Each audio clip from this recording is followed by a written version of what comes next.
Los hombres se creen libres porque son conscientes de sus deseos, pero ignoran las causas que los determinan, y en esa ignorancia han aprendido a nombrar como demonio todo aquello que no comprenden. Baruch Spinoza. Antes del significado estuvo la imagen. Antes de la verdad estuvo la interpretación. Hubo un momento hace siglos en el que el ser humano no entendía lo que veía, y en ese vacío hizo lo único que sabía hacer: nombrar. Nombró lo desconocido como peligro, nombró lo incomprensible como herejía, nombró lo distinto como demonio. Pero ¿y si el error no estaba en la imagen, sino en los ojos que la miraban? A lo largo de la historia, ciertos símbolos han sido condenados, ocultados, perseguidos, no necesariamente por lo que son, sino por lo que provocan. Porque hay imágenes que no solo se ven, se sienten. Y cuando una imagen despierta algo que no sabemos explicar, la mente siempre busca defenderse. La reduce, la distorsiona, la condena. Hoy vamos a entrar en uno de esos símbolos, una figura que durante siglos ha sido asociada con lo demoníaco, con lo prohibido, con lo oscuro, pero que quizás nunca fue lo que nos dijeron. Este no es un episodio sobre el mal, es un episodio sobre el significado, sobre el poder de los símbolos y sobre la extraña necesidad humana de convertir en demonio todo aquello que no puede comprender. Esto es Arquitecturas Invisibles.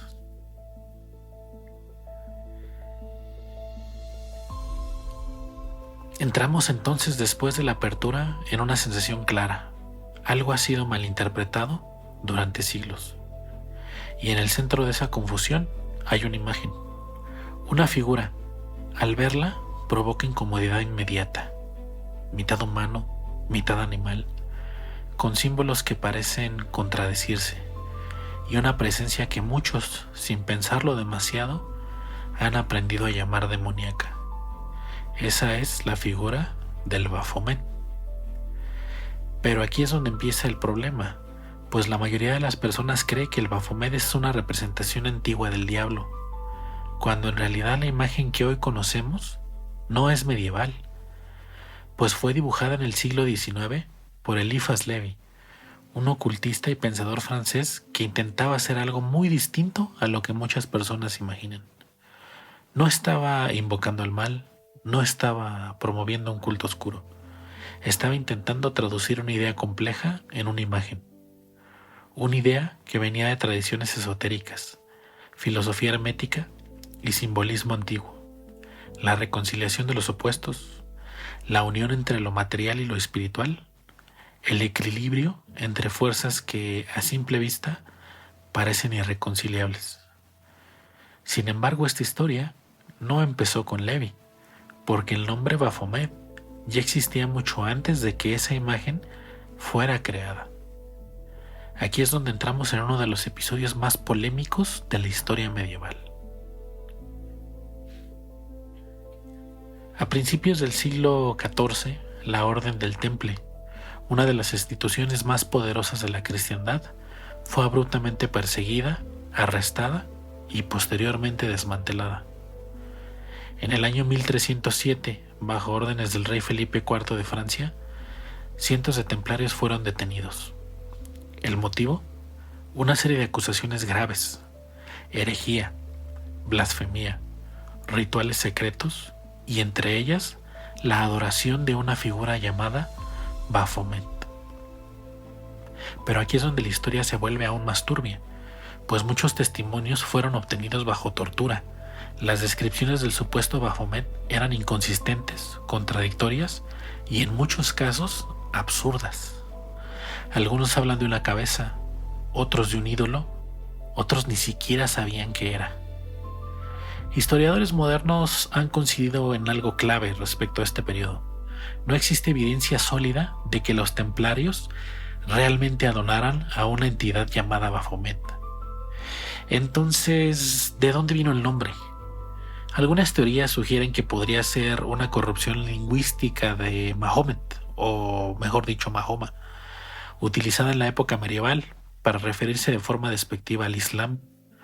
Otros, por otro lado, apuntan a que simplemente fue una invención dentro de un proceso político de la época. Y eso nos lleva a otra idea que es incluso más incómoda. ¿Y si el Baphomet no nació como símbolo, sino más bien como una acusación premeditada? Pues cuando una institución necesita justificar la caída de otra, no basta con destruirla, hay que definirla como peligrosa. Los templarios no solo fueron eliminados, fueron convertidos en ejemplo. Y en ese proceso el término Baphomet quedó marcado, no como un símbolo claro, sino como algo ambiguo, oscuro, sospechoso, algo que no se entiende, pero que se temía. Siglos después, Eliphas Levi retoma ese nombre, cargado de historia, miedo y confusión, y hace algo radical. Le da forma, pero no una forma caótica, sino profundamente estructurada. El problema es que para cuando Levi dibuja al Baphomet, la palabra ya estaba contaminada, ya no era un lienzo en blanco, era un símbolo con siglos de sospecha encima, y entonces ocurrió lo inevitable. La gente no lo ve con la intención del símbolo que proponía Levi, sino lo ha visto con lo que se les ha enseñado a ver en esa imagen. Así que la pregunta no es solo que el Baphomet es real o no, sino por qué durante siglos cada que el ser humano se encuentra con algo que no entiende, siente la necesidad de llamarlo demonio. Quizás porque tal vez lo que estamos por descubrir no habla necesariamente de una figura histórica, sino de algo mucho más cercano, algo más cotidiano que vivimos día con día. Y eso es la forma en la que nosotros miramos al mundo. Para entender por qué una imagen puede convertirse en algo prohibido, hay que regresar a un momento en la historia donde el significado no era libre. Vamos a regresar a la Edad Media. Un periodo que muchas veces se ha simplificado como oscuro, pero que en realidad está profundamente estructurado. Pues en este entonces la vida tenía un orden claro, lo divino arriba, lo humano abajo. Y entre ambos una institución que no solo guiaba la fe, sino que también la formaba y que interpretaba al mundo de la misma manera. Me refiero a la Iglesia Católica. Y en este contexto la realidad no se entiende como algo que cada individuo pudiera interpretar por sí solo, pues el mundo ya venía explicado, qué era bueno, qué era malo, qué era sagrado, qué era peligroso, qué era demoníaco incluso. Y todo estaba contenido dentro de un marco simbólico compartido. Y ese marco tenía una función fundamental: dar orden a lo desconocido, dar orden al caos. Porque el problema nunca ha sido el misterio, el problema es lo que ocurre cuando el misterio simplemente no tiene explicación. Cuando una sociedad no puede explicar algo, ese algo se convierte en una amenaza potencial, no necesariamente porque sea peligroso para sí mismo, pero porque rompe el sistema de comprensión, un sistema de comprensión social de la sociedad. Y en un mundo donde el orden es esencial, todo lo que rompe el orden inevitablemente debe ser contenido, debe ser resuelto. Y aquí es donde el papel de la Iglesia Católica se vuelve clave, no necesariamente como un enemigo, sino como un administrador del significado. Su función no era simplemente espiritual, era también preservar cohesión social, evitar la fragmentación ideológica, mantener una narrativa común, y para lograrlo ocupa algo muy específico: define los límites de lo que es aceptable en las sociedades. En una cultura profundamente simbólica, quien controla los símbolos realmente controla la realidad que perciben todos los demás, porque un símbolo no es solo imagen, es una interpretación codificada. Por ejemplo, si una cruz representa salvación y otra imagen representa peligro, entonces no solo estás viendo formas distintas, estás viendo mundos distintos. Es el mismo símbolo que hasta la fecha seguimos dando en las sociedades contemporáneas, lo que nos dice que está bien, que está mal, dónde hay peligro y dónde no. Y aparece la palabra ejemplar, herejía. Y lo herético no simplemente es lo incorrecto, sino también es aquello que se ha salido del marco, que ha propuesto otra interpretación, que ha introducido ambigüedad en un sistema que aparentemente era infalible contra fallas. Y esa ambigüedad en ese contexto pues se vuelve peligrosa, porque nos obliga a pensar, y pensar abre la puerta a múltiples significados, y pensar también es incómodo para una sociedad que se ha acostumbrado a estar en piloto automático. Entonces ocurre un mecanismo que se repite a lo largo de la historia. Aparece algo que no se entiende, no encaja en el sistema, genera incertidumbre y de inmediato se etiqueta como peligroso. Con el tiempo se convierte en demoníaco. Y esto no ha sido exclusivo de la Edad Media, es un patrón de conducta humano que incluso podemos ver hasta nuestros días. En ese periodo no estaba formalizado, pero sí estaba institucionalizado y sistematizado. Y podríamos argumentar que incluso actualmente en nuestras sociedades es aún más fuerte, pues es un patrón que rige nuestro comportamiento, nuestros gustos, nuestros significados, y se ha convertido en un verdadero problema en la sociedad moderna. Porque entonces cuando el Baphomet aparece, ambigua, compleja, llena de símbolos, que no encaja necesariamente fácilmente, ya no solo es una imagen extraña, ya es una amenaza al orden simbólico, al orden establecido. Y cuando algo amenaza el orden, tenemos dos opciones: o lo entendemos o lo condenamos. Y la historia nos ha demostrado que condenarlo siempre ha sido la elección más común, por no decir la elección automática de todas las sociedades. Porque lo que estamos viendo aquí ya no solo es la historia de una imagen, es la historia de un mecanismo, y uno que no ha desaparecido, sino que ha evolucionado junto con la humanidad, y que explica que incluso hoy seguimos llamando oscuro a todo aquello que aún no sabemos interpretar, o aquello que todavía nos sigue causando terror por las noches. Para acercarnos realmente al origen de este Baphomet, tenemos que entrar en una historia donde la línea entre la verdad y la construcción no siempre es tan clara. Tenemos que hablar de un orden que durante siglos acumuló poder, riqueza y misterio. Esto es la Orden de los Caballeros Templarios. Fundados en el siglo XII, tras las Cruzadas, estos templarios eran una orden militar religiosa, pero no eran solamente guerreros. Eran custodios de rutas sagradas, administradores de riqueza, y para muchos historiadores incluso una de las primeras estructuras bancarias de Europa. Con el tiempo este poder que ellos tenían creció de manera impresionante. Tenían tierras, tenían influencia, tenían autonomía, y eso en cualquier época, especialmente en la que vivimos, genera una tensión impresionante. Viene después entonces un quiebre, el viernes 13 de octubre de 1307, pues bajo las órdenes de Felipe IV de Francia, comienza una operación masiva.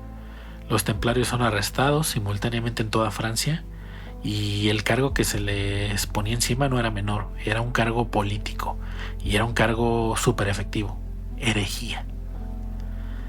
Estas acusaciones eran múltiples, pues se levantaban contra ellos y destacaban miles de delitos contra ellos. En especial hay tres que nos interesan y son relevantes para este episodio: la idolatría, la renegación de la cruz, y la más enigmática, la adoración de una figura llamada Baphomet. Porque cuando se revisan estos registros históricos, aparece en ellos algo que es inquietante. No hay una descripción clara ni siquiera del Baphomet. Al contrario, algunos hablan de una cabeza, otros de un ídolo, otros de una figura indefinida, y algunos ni siquiera sabían lo que era. Es decir, no había consenso, y se supone que todo aquello supuestamente entraba dentro de rituales. Entonces, gran parte de estas confesiones nos damos cuenta que fueron obtenidas bajo presión, bajo tortura, y en este contexto donde admitir cualquier cosa era muchas veces la única forma de detener el sufrimiento, pues eso cambia completamente la lectura de los templarios, porque ya no estamos frente a testimonios libres, esgrimidos desde una libertad política, sino frente a narrativas que han sido inducidas en un colectivo específico de la población. Muchos contemporáneos incluso han coincidido que las acusaciones contra los templarios tuvieran un fuerte componente político y económico. El rey IV de Francia estaba endeudado con la orden, sumamente endeudado, algunas fuentes informan, y eliminar a los templarios no solo le resolvía el problema financiero, también consolidaba el poder. Entonces, para justificar esto, necesitaban algo más fuerte que un conflicto económico, necesitaban una razón moral, una razón espiritual, una razón incuestionable. Y muchas veces en nuestro contexto actual nos damos cuenta que los partidos políticos incluso generan estas razones injustificables para justificar algo que realmente desafía la realidad. Entonces es aquí que aparece el misterio, el mecanismo que ya hemos visto. Pues quieren eliminar algo, pero no solamente les basta con destruirlo, hay que convertirlo en un símbolo de peligro. ¿Por qué? Porque este símbolo de peligro entonces será una advertencia para todos aquellos que siquiera traten de pensar similar. En este proceso el nombre del Baphomet empieza a tomar una forma específica, no como una entidad clara, sino como una etiqueta, una palabra cargada de sospecha, intriga y lo peor, demoníaco. Entonces, ¿qué era realmente este Baphomet? Y algunas teorías han sugerido que el término, así como se podría haber derivado de Mahoma, también otros lo han visto como la distorsión lingüística y otros no le asignan ningún significado concreto, otros como una construcción social, pero más allá del origen exacto de la palabra, lo importante es definir que el Baphomet nace como un símbolo definido, que ha nacido como producto de una acusación emitida por una autoridad que le convenía demonizar esta figura y usarla como un símbolo de castigo. La pregunta ya no solo se vuelve histórica, sino de manera estructural cambia de panorama, pues los templarios realmente adoraban algo prohibido o fueron acusados de hacerlo para justificar su caída y eventualmente para justificar las deudas que tenía el rey Felipe con ellos. Porque si la respuesta fue que el Baphomet era una justificación social, entonces el Baphomet ni siquiera es el origen del miedo, del terror, sino es el resultado de una sociedad que lo ha justificado y lo ha llevado como estandarte para justificar sus acciones que simplemente podrían parecer deplorables. Es una figura construida, una palabra, un terror. Y siglos después alguien tomaría esa construcción y la transformaría en algo completamente distinto, algo que no buscaba ocultar, sino que más bien buscaba revelar verdades sobre nosotros, sobre nuestra mente, sobre nuestro cuerpo. Aquí es donde entra Eliphas Levi, que es el autor precisamente de la imagen contemporánea que conocemos del Baphomet. Y si algo nos deja clara la historia de los templarios es que el miedo no aparece por accidente, sino que se construye. En la Edad Media esa construcción no solamente era caótica, sino era profundamente estructural. Es un momento histórico, el universo no era percibido como algo abierto a una interpretación, sino más bien un sistema cerrado, ordenado, jerárquico, Dios en la cima, el ser humano debajo, y entre ambos una red de significados que explicaban absolutamente todo. Entonces la Iglesia Católica en este caso ya no solo transmitía fe, sino también transmitía una estructura que definía qué era verdad, qué era error, qué era salvación y qué representaba peligro. Y en un sistema así, pues el orden no era una opción, era más bien una necesidad. Y dentro de este marco, lo demoníaco no es simplemente lo malo, sino algo mucho más específico, aquello que rompía el orden establecido. No importaba si una idea, una práctica, un símbolo, sino si podía ser explicado dentro del sistema de creencias lógicas que ya había puesto la sociedad. Si no, se volvía sospechoso, generaba ambigüedad, se volvía incómodo y empezaba a atraer atención fuera del control institucional y eso lo volvía peligroso, como sigue sucediendo hasta nuestros tiempos. Aquí es donde aparece la función clave del miedo. Y el miedo no es como una manipulación simple, sino como un mecanismo de estabilidad incluso. Pues el miedo mantiene a las personas dentro del marco, evita desviaciones, reduce la incertidumbre, porque en una sociedad donde todo está definido, la incertidumbre es una grieta, es un terror, es el terror nocturno. Y una grieta puede convertirse en una ruptura que eventualmente puede amenazar a la misma sociedad que la impuso. Entonces ha ocurrido algo muy preciso, lo que no se entiende se nombra, pero no con una neutralidad, se nombra estratégicamente, se le asigna un lugar categórico dentro de este sistema. Si encaja, es aceptado. Si no encaja, se rechaza. Si amenaza, se demoniza. Y al hacer eso no solo estamos describiendo la realidad, estamos moldeando la realidad y las creencias de todos los que viven en ella.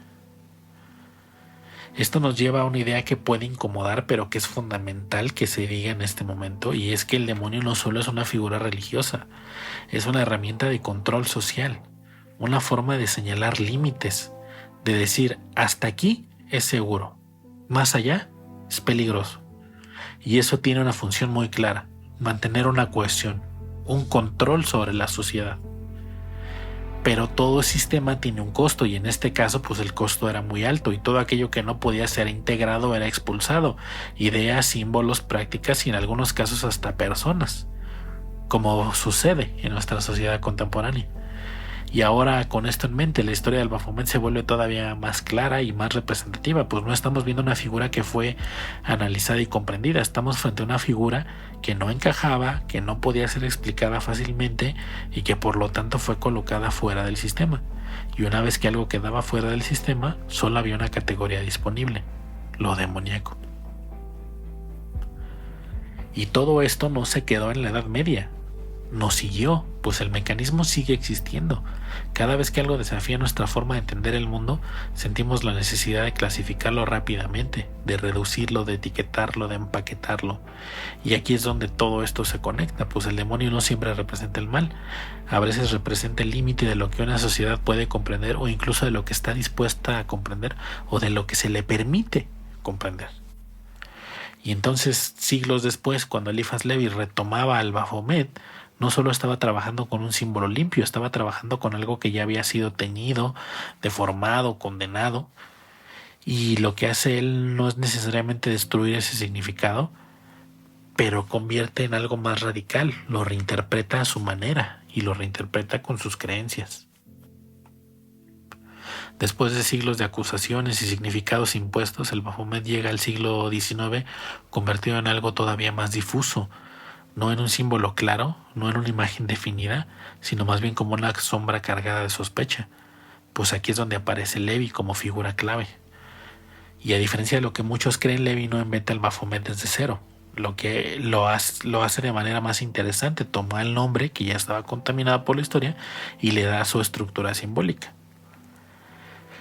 En este contexto, Levi escribe en un momento distinto a la época medieval también, un momento donde la ciencia ha comenzado a cuestionar ciertas certezas que antes se daban por ciertas, valga la redundancia, por la Iglesia Católica, y también la filosofía se vuelve más introspectiva. Entonces aquí el conocimiento esotérico busca reinterpretarse y reintroducirse en una sociedad que lo había dejado segregado. Aquí ya no solo se trata de rechazar lo espiritual, sino de entenderlo desde otra perspectiva nueva. Cuando Levi dibuja el Baphomet, no está representando solo una entidad, está construyendo un mapa, un símbolo cargado de capas, y en el centro de ese símbolo hay una idea que es fundamental: la reconciliación de los opuestos. Esto es un equilibrio, no un caos. Donde antes se veía contradicción, Levi ve equilibrio, masculino y femenino, luz y oscuridad, arriba y abajo, instinto y razón. Y para las personas que hayan investigado o que están familiarizadas con conceptos esotéricos, esto tiene muchísimo sentido, pues ya no son fuerzas en conflicto, ya son parte de un mismo sistema. Y otra clave central es que lo material y lo espiritual no están separados. El ser humano no es solo un cuerpo, ni solo mente, es una intersección. Y el Baphomet representa justamente eso, un punto de encuentro. Y aquí ocurre lo inevitable. Aunque Levi construye un símbolo profundamente estructurado, la mayoría de las personas no ve esa estructura. Ve una cabra, ve una figura extraña, ve algo que no encaja del todo, y entonces se activa el mecanismo automático de siempre. Lo reduce al demonio. Y el punto más importante de este episodio será que lo que durante siglos ha sido considerado demonio, Levi lo ha transformado en un símbolo del conocimiento universal, que no elimina la oscuridad del símbolo, no, pero la integra, la coloca dentro de un sistema donde todo tiene lugar. Y esto ha representado un cambio radical, pues Ya no se trata de rechazar lo desconocido, ni de temer a lo ambiguo, ni de condenar lo incomprensible, sino de hacer algo más difícil, entenderlo, empatizar con ese contenido. Con Levi entonces el Baphomet deja de ser una acusación y se convierte en un lenguaje simbólico que no busca ser tomado literalmente, cabe decirlo, pero más bien interpretado. Y esto exige algo fundamental del observador.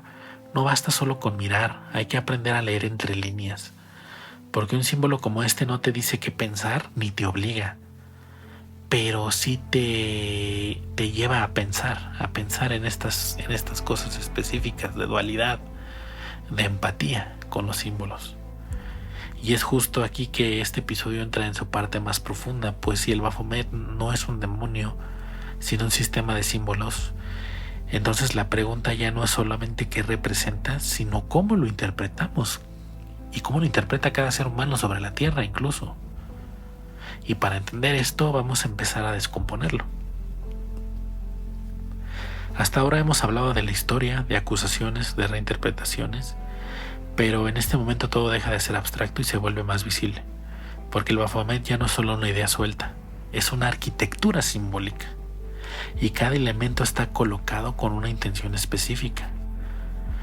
Y lo primero que se tiene que entender es esto: el Baphomet no fue diseñado para ser entendido de un vistazo ni de rápido, porque no es un símbolo simple, es, como habíamos dicho, un sistema, un mapa que solo se revela cuando se descompone y a los ojos de quien está listo para entender el significado. Lo primero que nos salta, inevitablemente, es la cabeza de cabra. Y aquí muchos se detienen porque culturalmente esa imagen ya está cargada. Pero en la lectura simbólica de Eliphas Levi no representa maldad, representa algo mucho más básico, la naturaleza instintiva, el impulso animal, lo que existe antes del pensamiento racional incluso. No algo que deba ser eliminado, sino algo que debe ser integrado. La antorcha, por otro lado, encima de su cabeza, aquí aparece como un contraste. Instinto abajo, luz arriba. Entonces representa la capacidad de observar, de comprender, de iluminar lo que antes era inconsciente. No era una lucha entre ambos, pero más bien una relación. El cuerpo del Baphomet incluso no es completamente masculino ni completamente femenino, es ambos, pues representa la dualidad integrada. En muchas tradiciones esto simboliza equilibrio y no elegir un lado o elegir el otro, sino saber reconocer que ambos existen y que ambos se necesitan y se complementan. Mi principio favorito, representado en el Baphomet, como es arriba es abajo, en uno de los gestos más importantes que tiene esta ilustración: una mano que apunta hacia arriba y la otra que apunta hacia abajo. Y este gesto está directamente relacionado con un principio hermético que para mí sencillamente es fantástico, que nos dice cómo es arriba es abajo. Y la explicación vendría siendo que lo que ocurre en un plano se refleja en otro, lo externo y lo interno, lo material y lo espiritual. No están separados, son reflejos, es acción-reacción. Una simbología increíblemente fascinante, en mi opinión. Y finalmente viene el símbolo que más ha sido malinterpretado, que es el pentagrama, y durante siglos ha sido asociado con lo oscuro.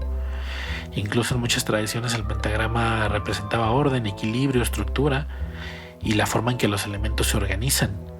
Y no es un símbolo de destrucción, es un símbolo de armonía interna, es la conquista del espíritu sobre los 4 elementos que componen nuestra realidad: fuego, aire, agua y tierra. Y es un símbolo sumamente poderoso, incluso dentro de algunas tradiciones, pero de nueva cuenta se pide entender el principio de cómo es arriba es abajo, porque incluso el significado de un símbolo puede cambiar si se representa boca abajo o boca arriba. Y ahora, al juntar todos estos elementos, la imagen cambia completamente, pues ya no estamos viendo algo que es simplemente caos. Estamos viendo un sistema donde el instinto y la conciencia coexisten. Lo masculino y lo femenino se integran y se complementan. Lo material y lo espiritual se refleja. Y el orden emerge de toda esa totalidad. No es un desorden, es complejidad organizada. Y entonces, ¿qué fue lo que pasó? ¿Por qué algo así fue interpretado como demoníaco? Pues porque es más fácil rechazar lo complejo que detenerse a entenderlo. De nueva cuenta, el Baphomet no está diseñado para tranquilizar ni para ser una figura de reconforte, está diseñado para incomodar, para obligarte a ver lo que normalmente separas: luz, oscuridad, cuerpo, mente, razón, instinto. Y en ese sentido no es una figura externa, es un espejo de realidad de ti mismo. Y esto es un lenguaje. Si cada elemento es un símbolo, entonces la pregunta ya no es qué significa el Baphomet, sino cómo funcionan los símbolos entre nosotros. Porque tal vez el verdadero poder no está en la imagen en sí, sino en la forma en que la mente lo interpreta y en quién lo está interpretando. Al descomponer al Baphomet nos queda claro algo: que no estamos frente a una imagen cualquiera, estamos frente a un lenguaje, frente a un sistema de organización.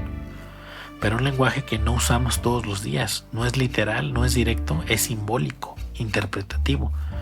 Una palabra describe, un símbolo hace algo distinto, activa algo primitivo dentro de nuestros cerebros. No te dice qué pensar, pero tampoco te da una definición cerrada, pero te provoca asociaciones, despierta recuerdos, emociones, sensaciones, y eso ocurre muchas veces sin que te des cuenta incluso. El lenguaje literal busca claridad, una palabra, un significado, una idea, una explicación. Es preciso, controlado.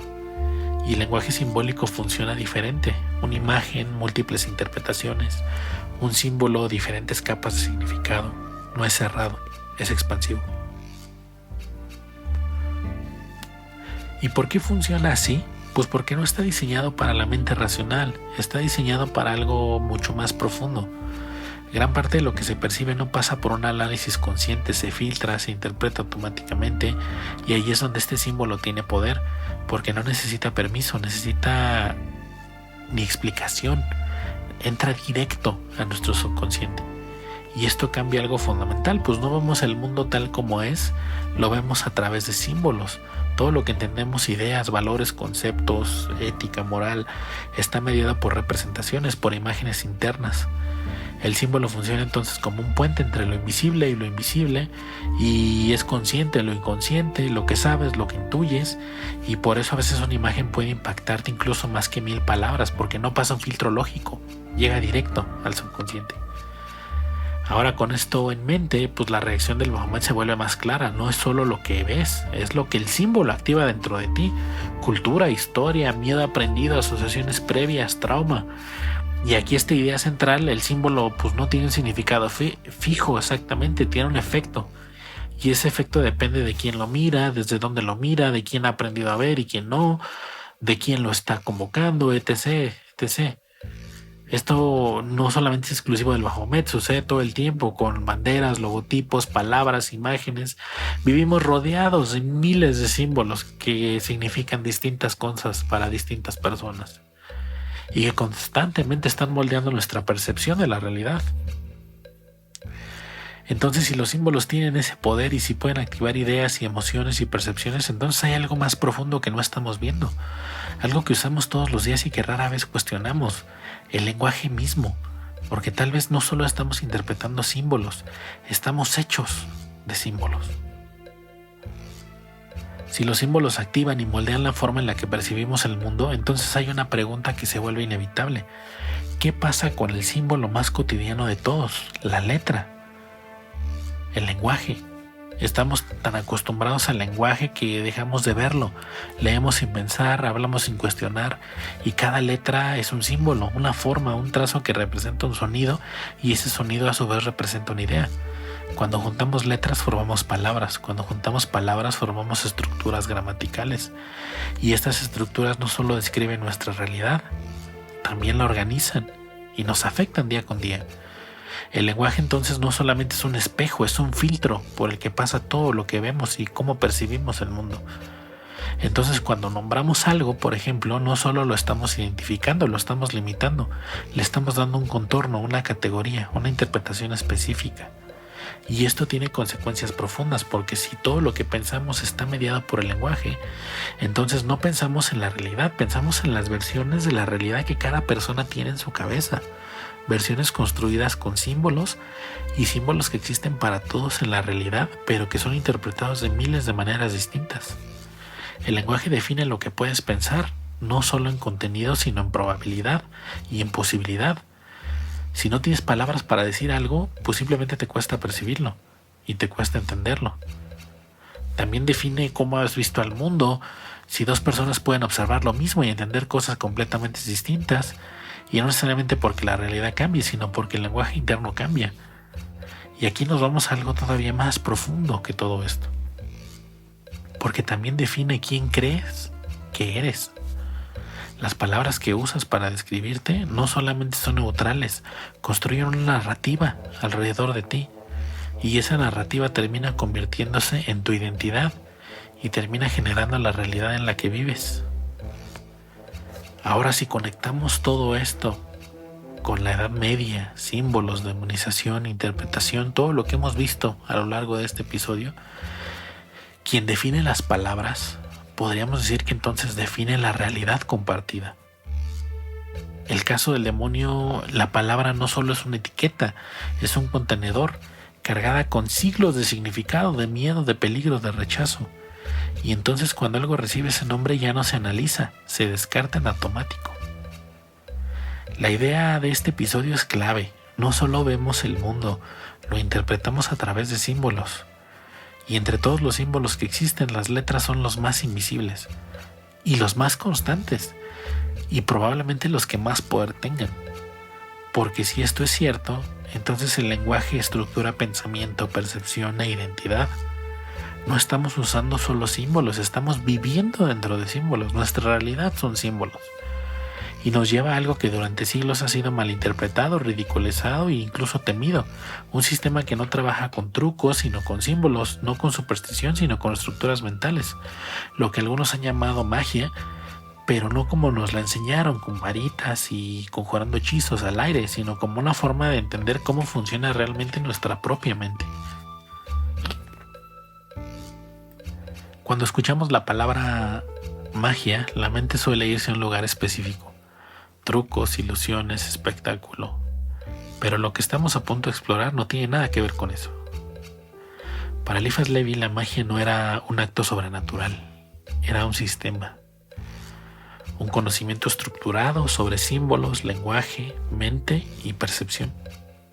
Una forma de entender cómo lo invisible influye en lo visible. En su obra clave, El dogma y ritual de la alta magia, Levi nos plantea algo radical para su época. Que existe una relación directa entre los símbolos y la forma en que la mente opera. No habla de invocar identidades, habla de comprender estructuras. Y si le quitamos el lenguaje esotérico rebuscado, lo que propone se acerca más a una filosofía, a una psicología e incluso a una forma temprana de entender nuestro subconsciente. Pues la magia aquí no es un poder externo, es una capacidad interna. Dentro de esos símbolos, los símbolos no son solo decorativos, son herramientas también que se utilizan para enfocar la mente, dirigir la atención, generar estados de internos específicos e incluso activar procesos mentales. Aparece una idea clave: la mente no solo percibe la realidad, la configura. Y los símbolos pueden influir en la mente. Entonces, si puedes influir en la mente, puedes influir en la forma en la que experimentas el mundo. Si quitamos la carga cultural de la palabra magia, lo que queda es algo simple, una tecnología. Una tecnología que no es externa, sino interna. Un conjunto de prácticas y símbolos diseñados para modificar nuestra percepción, expandir conciencia y reorganizar nuestro pensamiento. Y ahora parece que todo empieza a encajar. El Baphomet como símbolo complejo, los símbolos como activadores, las letras como arquitectura simbólica y el lenguaje como filtro. Y la magia como el uso consciente de todas estas herramientas. Y durante siglos este tipo de conocimiento fue malinterpretado, simplificado o directamente ridiculizado. Porque visto desde afuera pareciera irracional, pero visto desde adentro es una estructura sumamente lógica. Y aquí está el punto clave: la magia no es solo alterar una realidad externa, es alterar la forma en la que tú mismo percibes tu realidad y la de los demás. Es cambiar una percepción. Y cambiar una percepción es cambiar la experiencia. Entonces el Baphomet dentro de este marco no es solo un objeto de adoración, es una herramienta simbólica, un mapa visual diseñado para representar procesos internos sumamente complejos. Y si todo esto es cierto, si lo que hemos llamado oscuro durante siglos es en realidad un sistema de comprensión, entonces nos queda una última pregunta por hacer, una que ya no tiene que ver con historia ni con símbolos, sino más bien contigo, porque después de todo esto, la imagen ya no está afuera, está dentro de ti.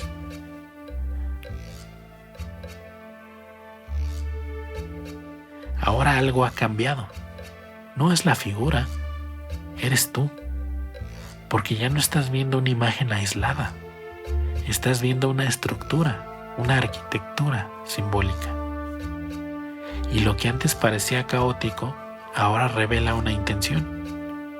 Lo que antes parecía oscuro, ahora te muestra un equilibrio. Y el Baphomet ya no solo es un demonio, es un mapa de opuestos que coexisten, de fuerzas que se equilibran y de aspectos que normalmente en tu mentalidad separarías, pero que en realidad están más conectados de lo que te imaginas. Y empieza a surgir algo interesante. Si el símbolo no es el problema, ¿por qué nos incomoda tanto? ¿Por qué es tan difícil vernos en este espejo? Y me atrevería a decir que no es porque estés viendo algo externo, sino porque estás viendo algo interno, algo muy profundo dentro de ti. Y el Baphomet es justamente eso, funciona como un espejo, te muestra lo que es, lo que proyectas al mundo, tus ideas sobre el bien y el mal, tu relación con los desconocidos, tu incomodidad con la ambigüedad. Y durante mucho tiempo nos han enseñado a dividir en luz, oscuridad, razón, infinito, cuerpo, mente, etc., etc., a elegir un lado, a elegir un bando, a rechazar el otro. Pero este símbolo no nos exige división, nos exige integración. Y esto es lo que nos confronta, porque obliga a aceptar algo que no siempre es cómodo. Que aquello que rechazas también forma parte de ti. No es una figura externa la que genera la atención, es la posibilidad de verte reflejado en ella, de reconocer que aspectos que mantienes separados de repente se unen. La pregunta deja de ser ¿qué representa esto? Y se convierte en ¿por qué reacciono yo así ante esto? Y ese es el verdadero propósito del símbolo. No darte respuestas, sino provocar preguntas. Porque cuando una imagen logra eso, cuando te obliga a mirar hacia adentro, deja de ser un objeto externo y se convierte en una herramienta de autoconocimiento. Y entonces tal vez el error nunca fue la imagen, sino la forma en que aprendimos a mirarla, en la que nos enseñaron a mirarla. Y lo que llamamos demonio podría ser simplemente un reflejo que aún no estamos listos para entender. Después de todo lo que hemos visto en este episodio, la historia simplemente cambia de lugar, pues deja de estar en los templarios, en la Edad Media, en el pasado, en los símbolos, y se mueve directamente y con intención hacia ti. Porque al final de este recorrido nos lleva todo a una sola pregunta. ¿Qué parte del conocimiento ha sido etiquetada como peligrosa para que tú nunca la explores? Porque lo que es porque la sociedad lo ha marcado de esa manera. Pero lo realmente importante es preguntarnos qué podría provocar en ti ese conocimiento que ha sido etiquetado. Y a lo largo de la historia hemos visto que el patrón se repite, algo aparece, no se entiende, incomoda, amenaza el orden, y entonces se le da un nombre que limite, que lo contenga y que lo mantenga lejos. Y como hemos establecido en estos episodios de este podcast, el Delta Blues, Paganini, la inteligencia artificial, la literatura, han sido catalogados como obras demoníacas, justamente porque el demonio es un límite. Es una frontera, una línea invisible que separa lo permitido de lo prohibido, lo conocido de lo desconocido, una línea que la sociedad ha puesto ahí para que tú no veas que hay más allá. Y lo que este episodio te propone, o más bien te invita, es otra posibilidad, que el símbolo no es una advertencia, es una puerta, una invitación, no a creer, sino a explorar. Y aquí todo se invierte, pues lo que antes parecía peligroso podría ser simplemente desconocido. Lo que parecía oscuro podría ser más complejo. Y lo que fue llamado demonio podría ser solo el nombre que le dimos a algo que aún no sabíamos entender. Pero abrir esa puerta también tiene un costo, pues implica cuestionar, revisar lo aprendido, soltar lo que dábamos por cierto. Y tal vez por eso durante tanto tiempo ciertos conocimientos no fueron destruidos, fueron etiquetados. Porque es más fácil evitar algo que temes que explorar algo que puede cambiar tu forma de ver el mundo. Así que la próxima vez que te encuentres con algo que te incomoda, pregúntate, ¿esto es realmente peligroso? ¿O simplemente está fuera de lo que me enseñaron a comprender? Porque tal vez el límite nunca estuvo en el conocimiento, sino en la forma en la que aprendimos a nombrarlo. Y si algo deja claro este recorrido es que nada termina aquí, porque cuando empiezas a ver los símbolos, empiezas a ver algo más. Las letras dejan de ser solo letras, las palabras dejan de ser solo palabras y empiezan a parecerse algo distinto como un código. Las estructuras organizan la forma en la que la percibes y en consecuencia la forma en la que vives. Y aparece una posibilidad que ha cambiado todo, y si la realidad no es algo fijo, sino algo que interpretas constantemente. Y no me refiero necesariamente a una ilusión, sino más bien a una construcción activa en constante cambio. Incluso desde otros campos, la psicología, la neurociencia, han empezado a surgir ideas similares donde dicen que no experimentamos el mundo directamente, sino que lo experimentamos a través de una versión procesada del mundo, que filtra, que organiza, que interpreta por nosotros. Y hablando un poco de lo que viene, si eso es cierto y si la realidad está mediada por símbolos, lenguaje y percepción, entonces apenas estamos tocando la superficie, porque esto ya no se trata solamente de historia, ni de ocultismo, ni de símbolos antiguos, sino de algo todavía más cercano, la forma en la que estás construyendo tu propia experiencia en este momento. Y si eso puede ser observado, también puede ser transformado. Y permíteme decirte que esto apenas empieza.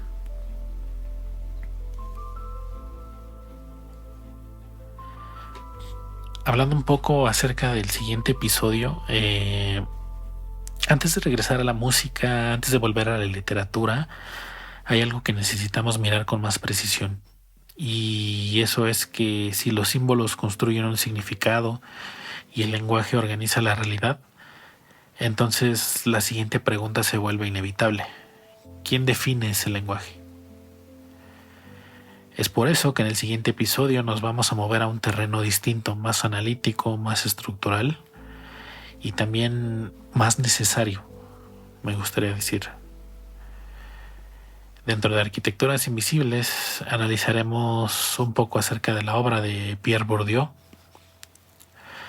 A través del pensamiento de Pierre Bourdieu vamos a explorar algo que es todavía más profundo, las estructuras invisibles del lenguaje y cómo las palabras que usamos no son neutrales, sino que también comunican, nos posicionan, nos imitan y moldean lo que creemos posible. Porque tal vez, como habíamos dicho, no solo interpretamos el mundo a través de símbolos, también estamos condicionados por estructuras que ni siquiera vemos, arquitecturas invisibles. Y entender eso no solo cambia cómo hablamos, cómo pensamos, cómo vemos el mundo, sino también lo que podemos llegar a ser. Es por eso que te invito la próxima semana y nos escuchamos en el siguiente nivel. Esto fue Arquitecturas Invisibles.